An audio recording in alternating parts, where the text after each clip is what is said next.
오늘 주실 하나님 말씀 빌립보서 1장 27절부터 2장 4절까지 말씀 함께 보겠습니다. 빌립보서 1장 27절, 신약 성경은 319쪽입니다. 2장 4절까지 말씀 제가 받들어 읽겠습니다. 오직 너희는 그리스도의 복음에 합당하게 생활하라. 이는 내가 너희에게 가보나 떠나 있으나 너희가 한 마음으로 서서 한 뜻으로 복음의 신앙을 위하여 협력하는 것과 무슨 일에든지 대적하는 자들 때문에 두려워하지 아니하는 이 일을 듣고자 함이라. 이것이 그들에게는 멸망의 증거요 너희에게는 구원의 증거니 이는 하나님께로부터 난 것이라. 그리스도를 위하여 너희에게 은혜를 주신 것은 다만 그를 믿을 뿐 아니라 또한 그를 위하여 고난도 받게 하려 하심이라. 너희에게도 그와 같은 싸움이 있으니 너희가 내 안에서 본 바요 이제도 내 안에서 듣는 바니라. 그러므로 그리스도 안에 무슨 권면이나 사랑의 무슨 위로나 성령의 무슨 교제나 긍휼이나 자비가 있거든 마음을 같이하여 같은 사랑을 가지고 뜻을 합하여 한 마음을 품어 아무 일에든지 다툼이나 허용으로 하지 말고 오직 겸손한 마음으로 각각 자기보다 남을 낫게 여기고 각각 자기 일을 돌볼 뿐더러 또한 각각 다른 사람들의 일을 돌보아 나의 기쁨을 충만하게 하라. 아멘.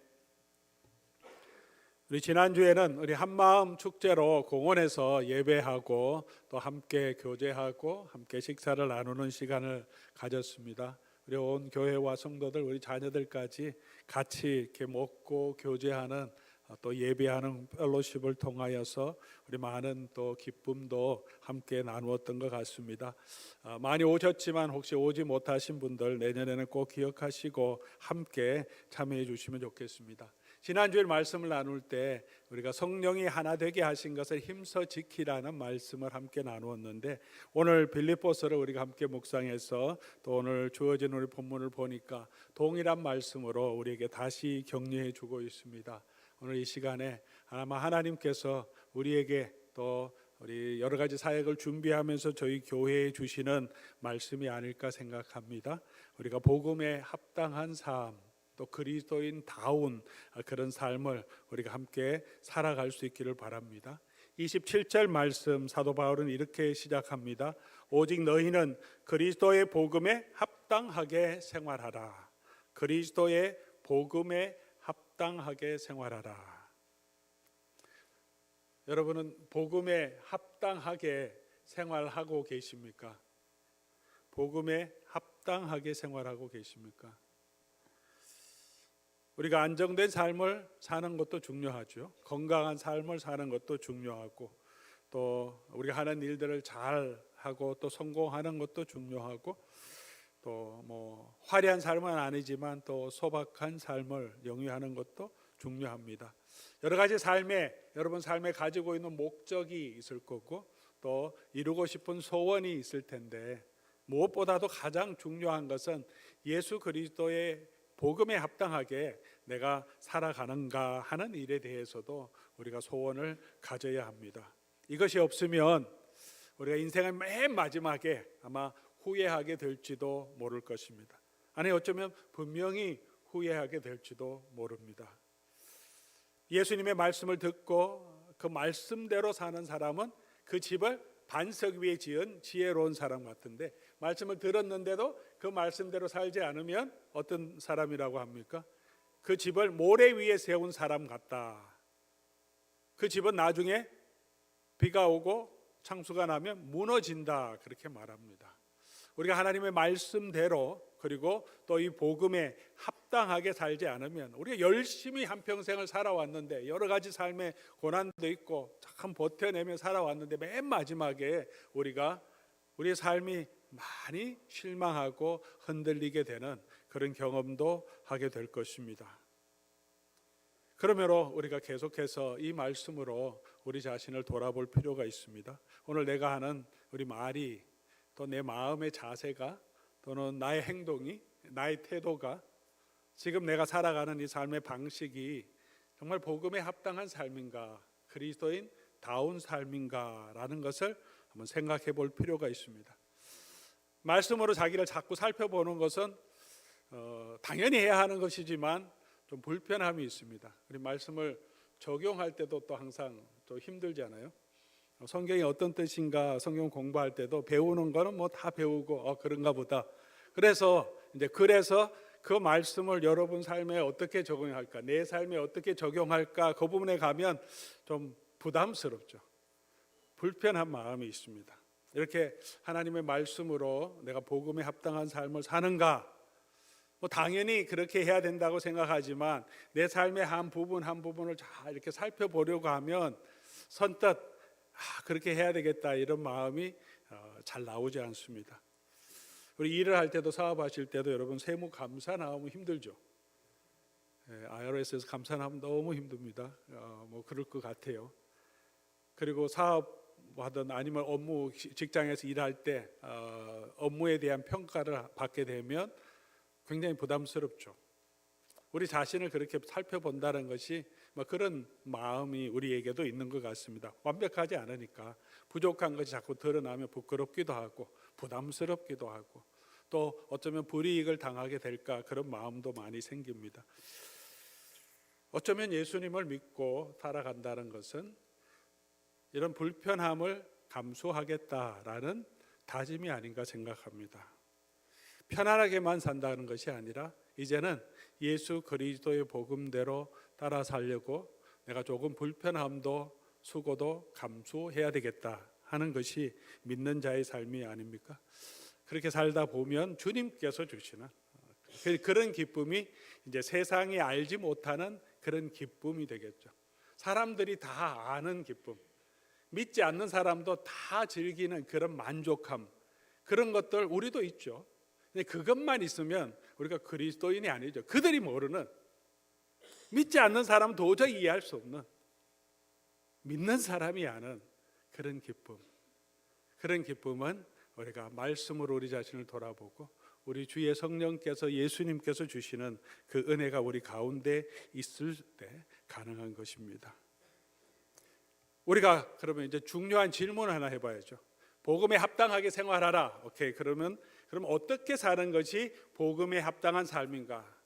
각자 자기 소견에 옳은 대로 하면 안 되겠죠. 성경대로 우리가 살펴보아야 되는데 오늘 본문에서 사도 바울이 분명하게 복음에 합당한 삶이 어떤 것인지를 몇 가지 중요한 원칙들을 보여주고 있습니다. 오늘 본문을 통해서 첫 번째로 27절 말씀 보면 우리 같이 한번 읽어보면 어떻겠습니까? 27절 오직 너희는 그리스도의 복음에 합당하게 생활하라. 이는 내가 너희에게 가보나 떠나 있으나 너희가 한 마음으로 서서 한 뜻으로 복음의 신앙을 위하여 협력하는 것. 복음에 합당하게 살아라고 하면서 가장 먼저 바울이 권면하는 것은 한 마음으로 한 뜻으로 서서 복음의 신앙을 위해서 협력하는 것. 이게 복음에 합당한 삶이다. 그리스도인다운 삶이다라고 말합니다. 이 내용을 2장 2절에 조금 더 설명하고 있습니다. 마음을 같이하여 같은 사랑을 가지고 뜻을 합하여 한 마음을 품어 아무 일에든지 다툼이나 허영으로 하지 말고 오직 겸손한 마음으로 각각 자기보다 남을 낫게 여기고 자기 일뿐만 아니라 다른 사람들도 돌아보라. 한 마음 한 뜻으로 복음의 신앙을 위해 협력하는 구체적인 또 실천 내용을 빌립보서 2장 2절 3절 4절에서 말하고 있습니다. 기업도 요즘은 개인적인 실력 능력보다도 같이 일할 수 있는 그런 인성을 가지고 있느냐 이런 걸 중요하게 여긴다고 해요. 아무리 뛰어난 사람도 서로 막 다투고 경쟁하면 기업이 그들이 원하는 성과를 이루지 못하기 때문에 화합, 팀워크 그런 인성 있는가도 많이 본다고 합니다. 전쟁에서도 승리하기 위해서는 한 마음이 되어야 되죠. 한 마음이 되지 않으면 전쟁에 승리할 수 없습니다. 무기는 좀 부족해도 정말 같은 마음으로 똘똘 뭉쳐서 전투에 임하면 그 부대는 힘이 있습니다. 집안에도 마찬가지죠. 집안이 한 마음이 될 때 그 집안에는 하나님이 주시는 기쁨이 있겠죠. 교회도 한 마음과 한 뜻이 되는 것이 너무 중요합니다. 그런데 이렇게 계속 사도 바울이 얘기하는 것은 쉽지 않기 때문에 그렇죠. 자연스럽게 그냥 다 교회가 하나 되지 않기 때문에 그렇습니다. 사람이 다 생각이 다 다르고 취향도 다르고 성격도 다 다르니까 두 사람이 같이 사는 것도 쉽지 않은데 또 수백 명이 함께 같은 일을 한다는 것이 사실 쉽지 않습니다. 한 마음이 되는 것이. 그래서 자꾸 권면합니다. 이게 있어야 되는데 잘 되지 않기 때문에 계속해서 권면하고 있습니다. 빌립보 교회도 좋은 교회였지만 그 안에서도 나중에 4장에 보면 유오디아와 순두계라고 하는 두 여인을 향하여서 바울이 여러분 서로 한 마음 되도록 노력하십시오. 아마 교회의 중요한 두 일꾼이었는데 서로가 조금 어떤 의견 차이에 있어서 서로가 조금 이렇게 좀 다툼이 있었던 것 같아요. 하나 되는 것 너무 중요합니다. 한 마음과 한 뜻이 되기 위해서 그럼 어떻게 해야 하는가? 그게 중요하죠. 어떻게 우리가 한 마음이 될 수 있는가? 오늘 본문 전체적인 내용 그리고 2장 우리 4절까지 읽었는데 5절 이하부터 11절까지 내용을 쭉 살펴보면 한 마음이 되기 위해서는 내 마음, 네 마음, 여러분이 저의 마음 따라도 한 마음이 될 수 있고 제가 여러분이 따라도 한 마음이 될 수도 있겠지만 정말 한 마음이 되기 위해서는 우리 모든 그리스도인들이 그리스도의 마음, 그리스도가 가지고 있었던 그런 마음과 그런 생각들, 그런 태도가 있으면 하나 될 수 있다고 바울은 말합니다. 그리스도의 마음으로 하나 되어야 합니다. 내 마음대로가 아니라 네 마음대로가 아니라 내가 그리스도의 마음을 가지도록 노력하고 또 상대방이 그리스도의 마음을 가지도록 노력할 때 이 두 사람이 아무리 차이가 나는 사람이라도 두 사람이 그리스도 안에서 하나 될 수 있는 거죠. 부부 관계도 아내가 저 남편을 잘 맞춰줘야 되겠다 그게 아니라 아내가 그리스도의 마음을 가지려고 계속 그리스도를 묵상하고 노력하면 남편이 잔소리 귀찮으니까 내가 그냥 무조건 들어줘. 그래도 하나 되지 잘 않습니다. 마음이 사람이 다 자기 자존심 다 있어서 근데 예수님 마음을 가지려고 자꾸 노력하면 그러면 그 안에서 우리가 하나를 경험할 수 있는 거죠. 교회도 마찬가지입니다. 같은 마음, 한 마음, 어떤 마음인가? 그리스도의 마음입니다. 그리스도의 마음은 어떤 마음입니까? 그리스도의 마음은 오늘 본문 내용들 우리 3절, 4절 그리고 2장 5절 이후에 나오는 내용들을 보면 그리스도의 마음은 겸손한 마음 그리고 섬기는 마음입니다. 3절에서 우리 2장 3절, 4절 저희가 같이 읽었지만 아무 일에든지 다툼이나 허용으로 하지 말고 다툼이 나오는 것은 각자 자기를 높이려고 하는 그런 마음에서 나오는 것이니까 반대로 겸손한 마음으로 서로를 섬기라는 거죠. 종의 마음으로 낮추고 그리고 자기 일뿐만 아니라 다른 사람 일도 돌아보라. 그러면 당연히 하나가 되겠죠. 그래서 이제 2장 5절에 이 마음이 무슨 마음이냐? 예수님 안에 있었던 태도와 마음입니다. 예수님이 어떻게 사신 줄 압니까? 그래서 2장 6절부터 우리가 잘 아는 이 말씀을 설명합니다. 예수님께서는 자기를 비워서 종의 형체를 입고 이 땅에 오셨어요. 하나님의 아들이시면 그 영광을 버리고 이 땅에 오셨고 그리고 죽기까지 자기를 우리를 위하여서 아낌없이 내어준 삶이다. 그게 예수님이고 그 예수님의 마음, 그 예수님의 사랑을 계속해서 생각하는 거. 이게 한 마음을 품다고 하는 이 단어, 프로네오라고 하는 헬라어 단어를 사용하는데 이 동사는 마음을 품다고 하는 것이 어떤 감정적인 것보다 생각에 더 관점이 많습니다. 더 생각하고 애착하고 관심을 가지고 늘 생각 마음속에 품는 거죠. 우리 사랑하는 사람이 있으면 계속 생각나잖아요. 사랑 잘 안 해보시면 자녀를 비유하면 이제는 이성 간의 사랑은 아니라도 자녀들은 자꾸 생각나잖아요. 어디 멀리 있으면 더 생각나고 잘 지내는가, 어디 있는가, 아프진 않는가. 그런 게 이제 프로네오 자꾸 생각하는. 무슨 일을 생각하는? 예수님 안에 있었던 그것을, 예수님 안에 있었던 이런 겸손함을, 예수님 안에 있었던 그 예수님의 섬김을 자꾸 생각하라. 그게 여러분 안에도 있기를 원하고 그 안에서 여러분이 하나 되기를 힘쓰라라고 말합니다. 예수님의 모습은 자기를 높이는 것이 아니라 낮추는 거죠. 다른 사람을 나보다 나게 여기는 겁니다. 당연히 예수님이 우리보다 훨씬 더 우월하신 분이죠. 하나님의 아들이시잖아요. 그런데 예수님이 당신의 생명을 우리를 위해 내어주셨다는 것은 우리를 그만큼 귀하게 여기신다, 자기보다 더 귀하게 여기신다는 거죠. 그게 낮추는 거고, 그래서 우리를 위해서 자신을 내어주시는 것입니다. 제자들이 서로 누가 크냐라고 다투었습니다. 없는 이야기로 다툰 것이 아닙니다. 베드로와 요한과 야고보가 또 다른 제자들이 예수님 마지막 만찬 석상에도 누가 크냐라고 다투었다고, 예루살렘 내려가는 길에도 계속 다투고 있었는데 없는 이야기로 다툰 것은 아닐 겁니다. 베드로가 내가 제일 크다고 얘기했을 때 분명하게 얘기했을 겁니다. 내가 처음 예수님 제자다. 처음부터 예수님 따랐다. 예수님 부르시자마자 내가 생계를 유지하던 내 배 다 버리고 내 가족도 아내도 다 놓고 인생을 나는 그냥 예수님 위해서 헌신해서 지금 몇 년까지 따라왔다. 변화상 올라갈 때도 내가 예수님 같이 따라갔다. 예수님이 너희가 나를 누구냐 할 때 내가 가장 먼저 고백한 사람이다. 나만큼 헌신한 사람이 있냐? 당연히 내가 최고 처음 사도 아니냐. 없는 것을 자랑한 거죠. 그에 비해서 요한도 똑같이 얘기했을 거고 야고보도 똑같이 얘기했을 거고, 모두가 자기 한 일을 통해서 내가 더 큰 사람이 되겠다고 얘기했습니다. 자신의 공로, 자신의 헌신을 가지고 다툰 것입니다. 없는 것은 아니지만 자기의 수고, 자기의 업적, 자기의 헌신만 생각할 때 우리가 교만해질 수밖에 없습니다.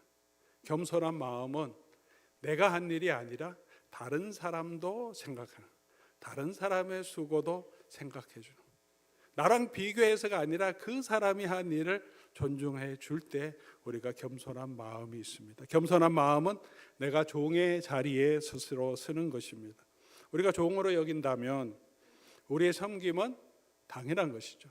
베드로가 예수님의 종이라고 생각하면 그가 그렇게 섬기는 건 당연한 것이지, 내가 이 정도 했으니까 내가 큰 자리에 가겠다 하는 그런 얘기가 나올 수 없는 것입니다. 예수님은 그렇게 우리 자신을 위해서, 우리가 여전히 죄인 되었을 때 당신을 온전하게 우리를 위하여 내어주셨습니다. 자신을 배신할 사람, 이미 배신한 사람들이겠죠. 서로 누가 크냐고 그렇게 가르쳐도 여전히 서로 누가 크냐고 다투는 참 변하지 않는 이 제자들을 위해서, 곧 예수님을 버리고 부인하고 도망갈 제자들을 위해서 예수님께서 이 마지막 만찬 때 물을 가지고 와서 수건을 허리에 동이고 제자들의 발을, 무릎을 꿇고 그들의 발을 씻어 주시고 너희도 이렇게 하라라고 말씀하셨습니다. 자기를 낮추고 섬기는 그 모습이 예수님의 모습이고, 그 마음으로 우리가 서로 하나 되어야 된다라고 말씀하십니다. 반대로 자기를 높이는 마음은 사단의 마음입니다. 아담 하와에게 사단이 들어가서 어떻게 유혹합니까? 너희가 하나님의 종이 아니라 하나님처럼 될 거다, 그렇게 유혹합니다. 우리를 자꾸 나를 높이는 마음, 그것은 주님의 마음이 아닙니다. 근데 우리가 그런 마음들이 우리가 계속 우리 가운데 있습니다. 그래서 우리가 노력해야 합니다. 내가 더 나아 보이고 싶고, 내가 더 인정받고 싶고, 내가 더 잘하고 싶은 마음이 많습니다. 우리가 스스로 우리를 높이려고 하면 우리를 높일 수 있는 사람은 아무도 없습니다. 아무리 힘센 사람이라도, 최홍만 같은 사람이라도 자기 스스로 들 수 없습니다. 양팔에 두 사람, 성인 남자를 들 수 있는 힘을 가진 사람이라고 해도 자기 자신은 들지 못합니다. 다른 사람이 들어줘야 우리가 들 수 있습니다. 그렇게 예수님의 마음, 예수님처럼 섬긴 사람을 하나님께서 그를 높이사 모든 이름 위에 뛰어난 이름을 주셨다라고 말합니다. 스스로 높이려고 하면 다툼과 분쟁만 있고, 그래서 속상함만 있지만 우리가 그리스도의 마음을 품으면 그리스도께서 우리를 높여주십니다. 인간적으로 우리 삶 경험으로 보더라도 우리 주변에서도 우리가 정말 예수님의 마음을 가지고 섬기는 사람이 있다면, 그런 남편이 있다면, 그런 남편을 아내가 무시하겠습니까? 존중하고 사랑하겠습니까? 예수님처럼 자기를 온전히 내어주는, 아내를 위해서 섬기는 그런 남편이 있으면 좋겠죠, 여러분. 저도 그렇게 잘 못하고 있는데, 그러면 정말 그냥 리스펙트가 그냥 아내도 나오잖아요. 아내가 예수님을 섬기는 것처럼 그렇게 남편을 정말 존중해주고 남편을 섬기면 당연히 그런 얼마나 사랑하겠습니까, 그 아내를.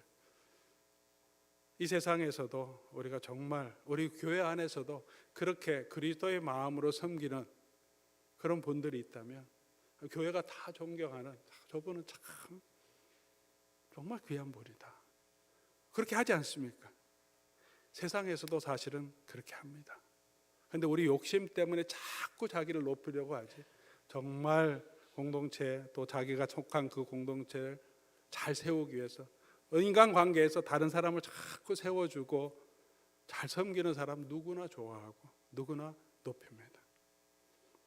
우리 욕심 때문에 우리가 이 그리스도께서 우리에게 주신 이 놀라운 이 복음의 은혜를 잊어버리지 않고 우리 말씀대로 우리가 살아가는 예수 그리스도의 마음을 품는 저와 여러분 될 수 있기를 바랍니다. 그러면 우리 하나님께서 저와 여러분을 높여 주실 줄 믿습니다. 그렇게 하나 되는 것은 그 자체가 복음의 신앙을 위해 협력하는 일입니다. 물론 하나 되어서 우리가 복음의 일을 하게 되는 거죠. 우리가 한 마음이 있어야, 예를 들어서 우리가 한 마음 축제를 하는데 한 마음이 되어야 한 마음 축제가 되죠. 음식을 준비하는데도 우리 팀별로 또 산지별로 같이 섬기자고 할 때 네, 그렇습니다, 우리가 기꺼이 하겠습니다, 그럴 때 한 마음이 되는 거지. 왜 이렇게 하냐, 왜 저렇게 하냐, 뭐 이렇게 하면 한 마음이 되지 않죠. 함께 해야 즐겁게 그 일을 할 수 있습니다. 선교를 할 때도 오늘 선교 바자회를 위해서 저희가 준비하고 있는데 선교회별로 이렇게 준비하는데 뭐 이러자 그러면 이거 싫다 그러고 협력하지 않으면 힘들죠. 일이 잘 안 됩니다. 선교 일을 할 때도 마찬가지죠. 한 마음이 되어야 우리가 무슨 일이든지 즐겁게 또 기쁘게 또 일을 잘 할 수 있습니다. 그러나 한 마음이 되는 것은 하나님의 일을 하는 하나의 방법도 될 수 있지만 그 자체가 선교적인 일일 수도 있습니다. 선교적인 일이기도 하다는 거예요.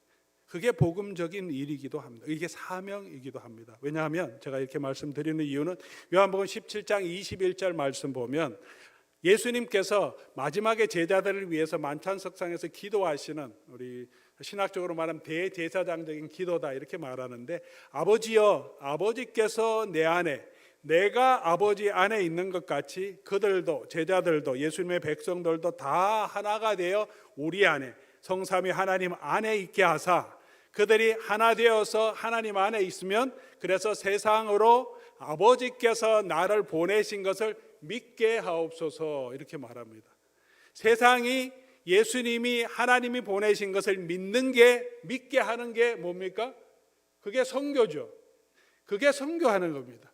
그 사명을 교회에게 주셨는데 그 일을 어떻게 감당하느냐 할 때 복음을 전하면서 땅끝까지 이를 예수님의 증인이 되는 사역을 통해서도 당연히 그 일을 이루어지는데, 이 하나님의 공동체가 그리스도 안에서 하나님 아버지와 예수님과 성삼위 하나님께서 하나, 삼위일체 하나님의 그 아름다운 하모니, 연합처럼 이 공동체가 그리스도 안에서 하나 되는 그 사실 자체가 그것을 보고 세상이 예수 그리스도가 하나님이 보내신 분을 믿게 된다는 것입니다.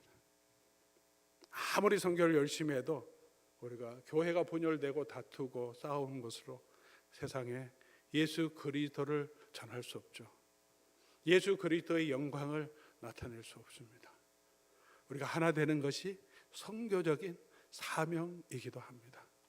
사랑하는 교우 여러분, 우리가 성령이 하나 되게 하시니 놀라운 것들을 우리가 끝까지 힘써 지켜가는 저와 여러분 될 수 있기를 바랍니다.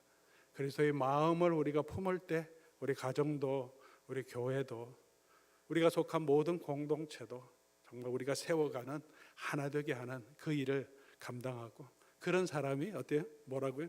그리스도의 복음에 합당한 그리스도인다운 성도, 그리스도인다운 사람이 될 줄 믿습니다.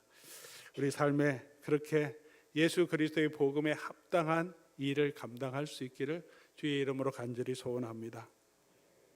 두 번째 또 부연하는 것은 대적들 때문에 두려워하지 않는 것도 복음에 합당한 삶입니다.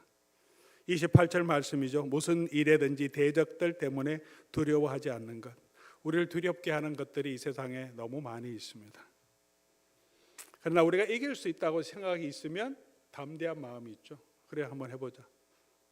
어떤 시험이 우리에게 오더라도 우리가 이길 수 있다는 확신이 있으면 우리가 담대하게 우리가 행할 수 있습니다. 우리의 삶에 여러 가지 어려움 많죠. 두렵게 하는 것들이 육체의 질병들이 많이 있어요. 더 아프면 고생하면 어떻게 될까? 경제적인 어려움이 오면 어떻게 될까? 나를 힘들게 하는 사람들 때문에도 또 그런 사람들이 있으면 또 나를 상처를 주면 어떻게 할까? 악한 영들도 있습니다. 죽음도 우리를 두렵게 합니다. 무엇보다도 우리가 이 모든 세상의 어려움, 시험에서 내가 또 빠지지 않을까 하는 두려움, 내 자신을 믿지 못하는 두려움도 우리에게 있습니다. 예수님을 믿으면 예수님 정말 나를 지켜주실까? 확신이 있으면 우리가 두렵지 않을 텐데 그 믿음도 흔들릴 때가 많습니다. 그런데 우리가 두려워하지 않고 이 확신 가운데 서는 것이 복음에 합당한 삶이라고 말합니다. 왜냐하면 예수님께서 우리를 구원해 주신 그 구원은, 복음은 우리를 구원하시는 하나님의 능력이라고 말합니다. 하나님께서 우리를 모든 환난에서 지켜주신다고 약속해 주셨습니다. 그 약속을 믿는 것, 죽음에서도 우리를 건지시고 우리로 하여금 영원한 하나님의 나라로 들어가게 하시고 우리에게 했던 모든 것들을, 우리의 눈물도 다 닦아주시고 우리를 하나님의 품에서 품어주시고 떠나지 않고 지켜주신다고 약속해 주신 그 약속을 믿는 그런 믿음이 있을 때, 그 믿음은 복음에 합당한 삶이라고 말합니다. 쉽지 않은 일이기도 합니다.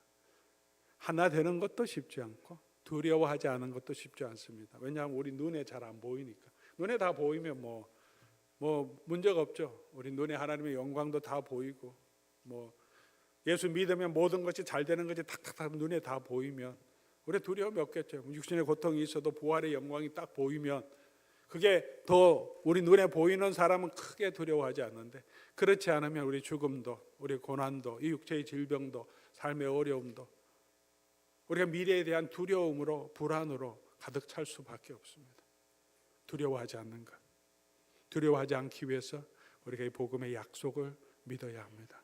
예수님께서, 하나님께서 약속해 주셨습니다. 이사야서 41장 10절, 두려워하지 말라, 내가 너와 함께 함이라. 놀라지 말라, 내가 네 하나님이 되리라. 이 세상을 이기신 분, 죽음도 이기신 예수님께서 세상 끝날까지 저와 여러분과 함께 하신다고 약속해 주셨습니다. 예수님이 저와 여러분과 같이 한다고 약속해 주셨습니다. 그 약속을 믿고 걸어가는 거예요. 그게 우리의 승리의 상징이고 우리 대적들의 멸망의 증거다. 그런 믿음, 그런 승리의 확신을 가지고 반드시 주께서 저와 여러분을 붙들어 주실 것입니다. 주님이 약속해 주셨습니다. 그 약속 믿고 걸어가는 복음에 합당한 그런 삶을 살아갈 수 있기를 바랍니다.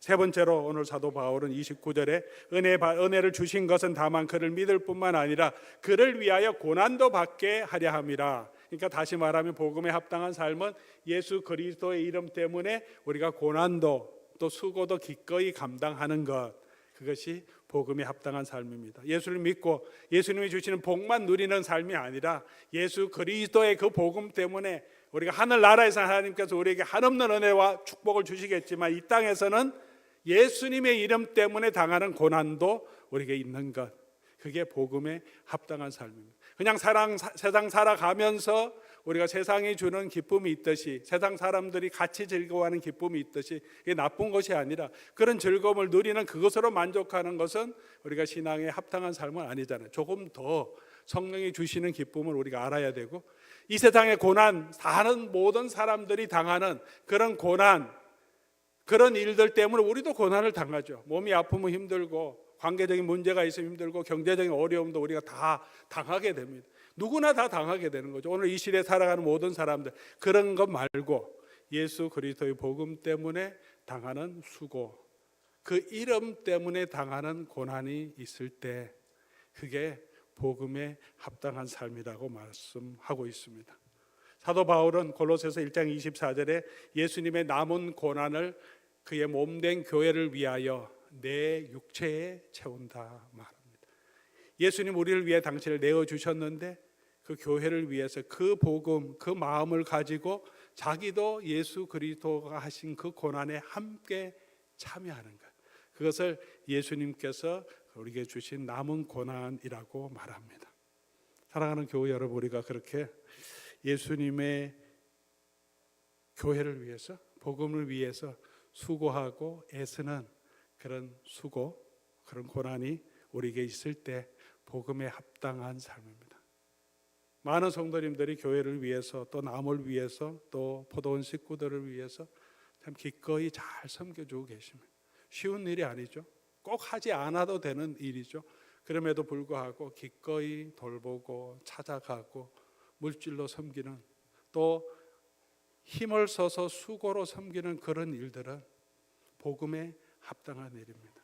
우리 선교를 위해서도 바자회를 준비하는데 우리 선교회별로 많이 준비하고 또 막 애를 쓰고 수고하죠. 아니면 회장님들이 프레셔도 많이 가지고 계신 것 같아요. 잘 하자고 하는데 회원들이 막 잘 같이 동조해주고 막 기꺼이 협력해줘야 되는데 쉽지 않은 일이죠. 이게 다 수고죠. 교회 봉사하는 일도 다 수고죠. 내가 안 한다고 큰일 나는 건 아니지만 그냥 교회와 선교를 위해서 수고하는 것. 또 그 일에 우리가 같이 참여해서, 내가 직접 준비는 못했지만 바자회 때 함께 참여해서 또 많이 물건도 사고 또 컨트리뷰도 하고 격려도 해주면 그것도 하나님의 나라를 위해서 내가 드리는 희생이고 섬김이잖아요. 그런 일을 통해서 우리가 그런 삶을 살아가는 것이 복음에 합당한 삶이라고 말합니다. 때로는 주를 위해서 많이 섬겼는데 또 열심히 섬기고 있는데 그다음에 속도 모르고 또 한마디씩 하는 사람 때문에 마음이 상할 때도 있죠. 일하다 보면 다 그런 일이 생깁니다. 그런데 그런 것도 예수 그리스도의 일을 위해서 하는 우리 수고지 않습니까? 또 그것도 기쁘게 여기는 것, 이것이 복음을 위해서 합당한 삶입니다. 그렇게 살아가고 계신 여러분들께 감사를 드리고 계속해서 우리에게 그런 복음을 위한 수고에 기꺼이 참여하는 저와 여러분 될 수 있기를 바랍니다. 사도 바울은 이 그리스도의 고난에 참여하는 것을 기쁨으로 여기라고 말합니다. 부끄러운 일이 아니라 우리 예수 그리스도 때문에 수고하는 모든 일들을 내가 기뻐한다, 또 즐거워하라라고 말합니다. 그렇게 즐겁게 주의 교회를 위해서 우리 함께 수고하고 애쓰는 저와 여러분 될 수 있기를, 그래서 우리의 삶에서 예수 그리스도가 우리의 삶의 그 생활 모습을 통해서 예수 그리스도가 존귀하게 나타나는 그런 성도들의 삶이 되기를 바랍니다. 바울은 2장 4절에 이렇게 해서 나의 기쁨을 충만하게 하라, 이렇게 마지막으로 권면합니다. 성도들이 이렇게 살아가는 것, 복음에 합당하게 사는 것은 바울의 기쁨이었습니다. 진심이었을 것입니다. 성도들이 한 마음이 되고 이런 마음으로 서로 협력하는 게 사도 바울의 기쁨입니다. 당연하죠. 저도 그렇습니다. 여러분 성도님들이 한 마음으로 섬기는 것이 얼마나 기쁜지 모릅니다. 저에게 밥을 사주고 선물 주는 것보다 그냥 성도들이 같이 교회 일에 함께 협력하고 기꺼이 봉사하는 그런 모습만큼 정말 위로가 되고 힘이 되는 게 없습니다. 아마 여러분도 마찬가지일 겁니다. 이런 일을 하면 저도 기쁘고 여러분도 기쁘고 바울도 기뻐하는데 예수님은 얼마나 더 기뻐하시겠습니까? 복음을 위해서 수고하는, 애쓰는 여러분의 마음을 예수님은 얼마나 기뻐하시겠습니까? 사람은 잊을 수 있지만 우리가 어린 소자를 위해서 냉수 한 그릇 준 것도 잊지 않는다고 했습니다. 우리가 하는 섬김을 자랑하는 것이 아니라 당연한 것으로 여기고 겸손한 마음으로 우리가 서로를 존중하게 여기고 섬기는 마음으로 섬기고 하나 되고 또 우리를 두렵게 하는 대적들 앞에서 두려워하지 않고 복음을 위해 수고함으로 정말 그리스도인다운 그런 그리스도인으로 우리가 함께 세워져 가기를 주의 이름으로 간절히 소원합니다. 저는 별로 취미도 별로 많이 없고 그렇게 재밌는 사람도 아닙니다. 골프도 못 치고 그러면서 이렇게 제 삶을 돌아보면 그래도 제가 가장 즐거워하는 것은 아마 여행하는 것 같아요. 자연을 좋아하니까 바다들 이렇게 가서 함께 자연 속에서 걷고 또 여행하는 것 제 삶의 기쁨이었던 것 같아요. 여행하면 이제 특별히 아내와 함께 여행하는 것이 참 즐거운 일이었던 것 같은데 그러면 저희가 하이킹을 많이 하는데 하이킹 할 때면 같이 출발했는데 한참 가다 보면 제가 혼자 가고 있어요. 아내는 항상 뒤에 쳐줍니다. 늘 그래요. 제가 조금 더 스태미나 차이도 있고 그래도 같이 안 가니까 같이 가야 되는데 그럼 어떤 때는 아내가 안 따라옵니다. 한참 가다 보면 뒤에 사람이 없어. 어디 갔나? 그래서 저를 이제 경고를 주는 거죠. 너무 혼자 간다. 그래서 중간에 서서 안 따라옵니다. 가끔은 또 아예 빨리 못 가게 손을 잡습니다. 같이 가자고. 같이 가는 게 훨씬 더 즐겁죠. 혼자 빨리 갈 수도 있겠지만 같이 가는 길이 즐겁습니다. 우리가 예수님과 함께 가는 길이 즐거운 길이 아니겠습니까? 예수님보다 너무 빨리 가든가 예수님 가지 않는 길로 혼자 가든가 예수님 저 앞에 가시는데 그냥 저 뒤에 떨어져서 따라가지 않는 것이 아니라 주님과 함께 가는 길이 우리가 즐겁고 기쁜 일일 것입니다. 그리스도의 복음에 합당하다는 것은 그렇게 예수님 손잡고 그 예수님 마음대로 주님이 가신 그 길을 같이 가는 것. 그 주님이 있으니까 두려워하지 않고 주님과 함께 주의 남은 고난에 우리가 함께 기꺼이 참여하는 것이 복음에 합당한 삶, 주님이 기뻐하시는 삶이 아니겠습니까? 그렇게 우리가 복음에 합당한 삶으로 살아가서 주님께서 우리에게 주신 귀한 사명도 감당하고 또 하나님이 주시는 그 기쁨도 우리가 같이 맛보는 주한 주님의 자녀들 될 수 있기를 주의 이름으로 간절히 소원합니다. 우리 말씀 기억하시면서 주와 같이 길 가는 것 즐거운 일 아닌가? 우리 주님 걸어가신 그 발자취를 따르겠네 하는 마음으로 우리 함께 찬송하며 기도하겠습니다.